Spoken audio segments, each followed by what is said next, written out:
আজকে আমি ভয়ানক একটা ব্যাপার নিয়ে বক্তব্য শুরু করতে চাই। আমাদের ধর্ম হলো সত্য ধর্ম, আর সত্য সুখবর যেমন প্রদান করে তেমনি সাবধান বাণীও প্রদান করে। আমাদের সকল নবী রাসূলদের, বিশেষত রাসূলুল্লাহ সাল্লাল্লাহু আলাইহি সাল্লামকে আল্লাহ আজ্জা ওয়া জাল্লা বর্ণনা করেছেন মুবাশশিরান ওয়া নাযিরান, সুসংবাদদাতা ও সতর্ককারী।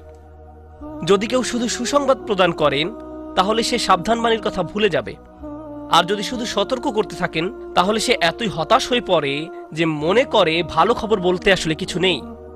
বুঝতে পারলেন? আমি চেষ্টা করেছি এই ভারসাম্য রক্ষা করার। যেহেতু এই মাসটি প্রত্যাশার মাস, তাই আমি সুসংবাদের উপর একটু বেশি জোর দিয়েছি।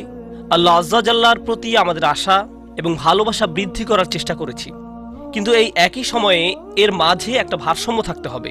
যদিও আজকের বক্তব্যের শেষ অংশে আসার খবর আছে, কিন্তু শুরু করছি এমন একটা জায়গা থেকে যা অতটা আশাব্যঞ্জক নয়। দেখুন, আমাদের পূর্বের